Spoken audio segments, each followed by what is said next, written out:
Halo Sobat Forum, bersama saya Puspita Chandra Dewi. Inilah Forum hari ini.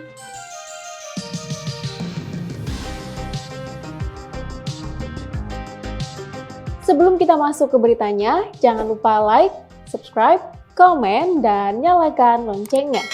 Sekarang, yuk kita ke beritanya. Berita pertama, Indonesia Police Watch, IPW, melaporkan mantan Gubernur Jawa Tengah Ganjar Pranowo dan ex-direktur utama Bank Jateng berinisial S ke Komisi Pemberantasan Korupsi (KPK). Hal ini diungkapkan oleh Ketua IPW Sugeng Teguh Santoso pada Selasa 5 Maret 2024. Keduanya, kata Sugeng, dilaporkan terkait dugaan penerimaan gratifikasi dan atau suap berupa cashback dari perusahaan asuransi. Jumlah cashbacknya diperkirakan sebesar 16% dari nilai premi. Cashback 16% itu dialokasikan kepada 3 pihak. 5% untuk operasional Bank Jateng, baik pusat maupun daerah. 5,5% untuk pemegang saham Bank Jateng yang terdiri dari pemerintah daerah atau kepala daerah. 5,5% lainnya diberikan kepada pemegang saham pengendali Bank Jateng yang diduga adalah kepala daerah Jawa Tengah dengan inisial GP atau Ganjar Pranowo.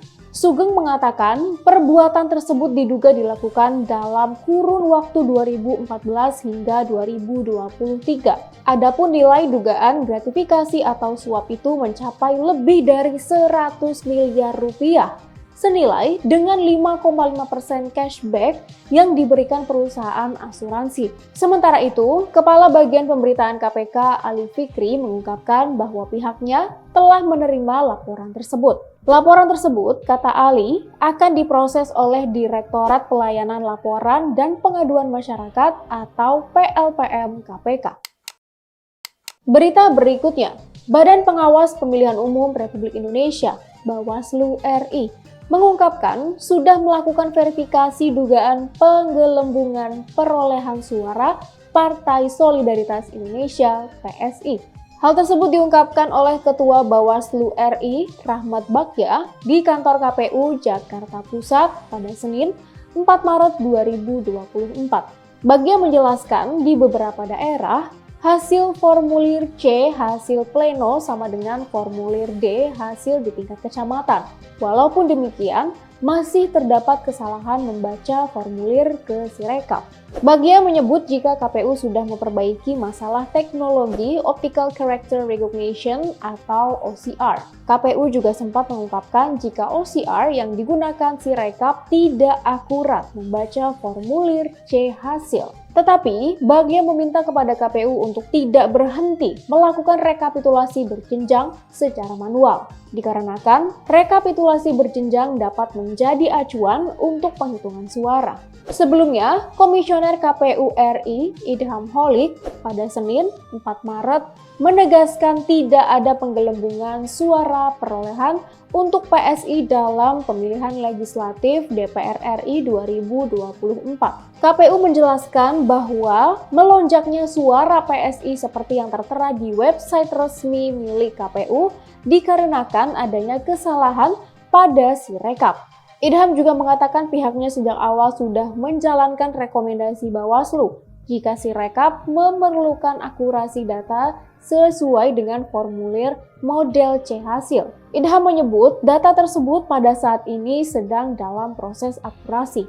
Proses rekapitulasi, kata Idham, diawali dari kecamatan, di mana anggota PPK akan membuka kotak suara yang berisikan formulir C hasil pleno dan membacakannya.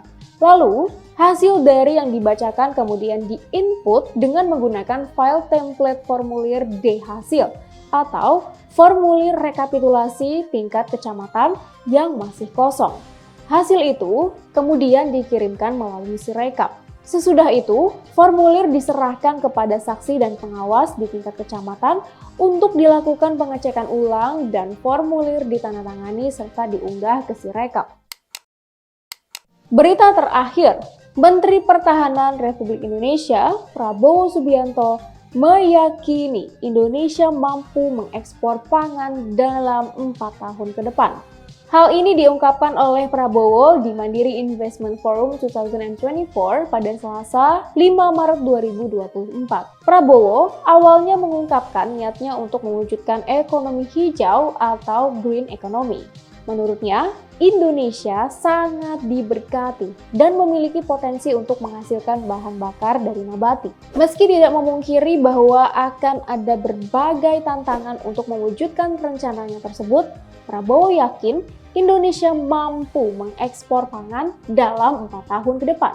Untuk mewujudkan hal tersebut, kata Prabowo, Indonesia juga perlu belajar dari berbagai praktik terbaik dari negara lain. Menurutnya, Cina berhasil menunjukkan bahwa negaranya mampu memberantas kemiskinan. Prabowo juga mencontohkan India. Kata dia, India yang dulunya dilanda kelaparan, kini menjadi salah satu negara pengekspor pangan terbesar di dunia. Demikian berita-berita yang dapat kami rangkum untuk forum hari ini, Selasa 5 Maret 2024.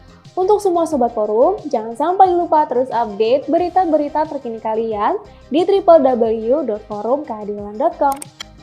Saya Puspita Chandra Dewi, sampai jumpa.